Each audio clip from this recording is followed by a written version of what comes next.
Greeting interwebs, this is Jackie K and welcome for another set of Pokemon battles. These next two battle spot battles I had were a bit on the short side, but they're also kind of unique, so I decided to combine them into one video. As you can see from the team preview, there's something interesting about my opponent. She has an unevolved Aron, and as you'll see in battle is level 1, so right off the bat that probably is an indication that there's something different about this Aron.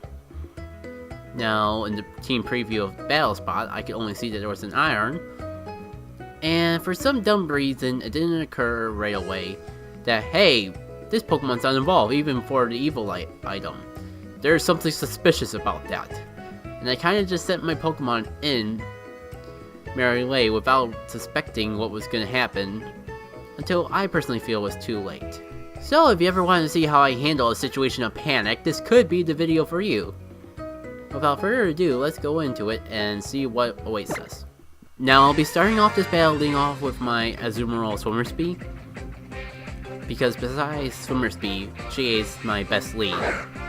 And I think with the Pokemon she had, Swimmer Speed would be the most capable of taking care of anything she decided to start off with. However, if I would have known the secret of this Aron before going into this battle, and how likely it was that she was going to use it, I would have probably led off with G8, or not even lead off with her, keep her in reserve, and you'll see why. My opponent goes for a Yawn, not wanting Swimmer Speed to be out of commission this early in the battle. I'm pretty much forced to swap out, and I used this opportunity to start setting up with Yin. That was a terrible mistake. Not sure if I had a better option, but he decides to swap out too, and brings in the Aron. Now, the second I see that is at level 1, it hits me. This is a FEAR set. For those of you who are not in the know, FEAR is an acronym that generally stands for Focus Stash, Endeavor, Attack, Rattata. As it was originally used with a Rattata that had the Focus Stash item.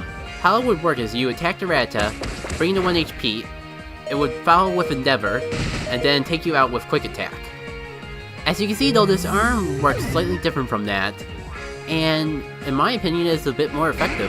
Instead of Endeavor, it has the Sturdy ability, which will always leave it with 1 HP if it's at full health. It's combined with the Shell Bell, so when it does Endeavor, it fully recovers its health. And the Sandstorm, my opponent set it up early on in the battle, acts as its Quick Attack.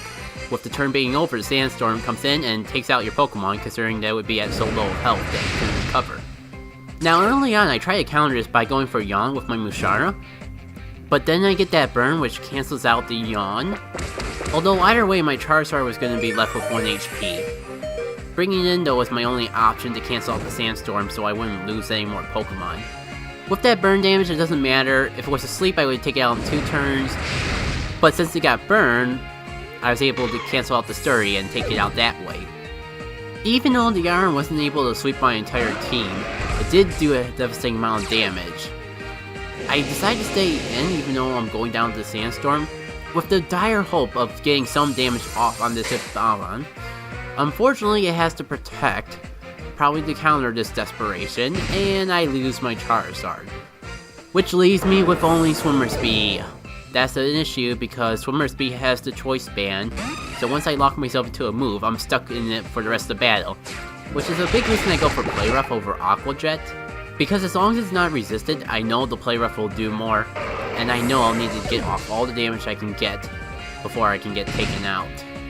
I'm pretty sure my Azurill can take any one hit, as the Kangaskhan comes up next, and to be honest, even though she has 6 Pokemon in the team preview when I was on Battle Spot, I had the feeling this Kangaskhan, being in Mega Form, since you can't ban Pokemon on Battle Spot, would be showing up eventually. I am able to resist the attack, but I won't be able to take another one, especially with that Sandstorm. It's all a matter of if Play Rough can do enough, and it almost takes out the Kangaskhan, but nowhere near enough to take it out in one shot.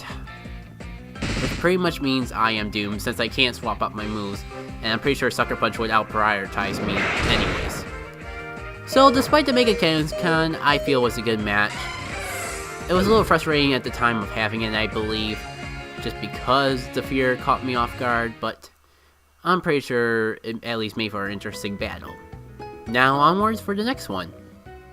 Now for this training battle, I have my Greninja that has a protein ability, I have my Electro Drive, and I have my Imposter Ditto.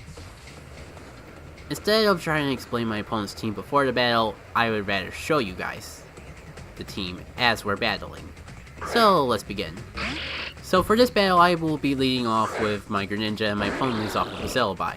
I should have realized right off the bat I would do something like Will-O-Wisp, but I'm still pretty new to fighting Celebi, so I didn't realize this was kind of the thing that they tend to do. Greninja's not too worried about the burn though, because it's a complete special attacker, but as you'll see very soon, the Celebi does have a few other tricks up his sleeve.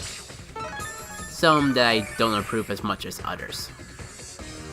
So with that Scald, I decided to go for another one, and it goes for the Recover. Fabulous! Then again, I shouldn't complain, I know I use healing moves myself, but it just caught me off guard. For some reason, I didn't really think Celebis would learn and use Recover. But that's only because I don't really use them, let alone see them, that often. Right here, I'm not completely sure why I decided to swap out instead of take it out.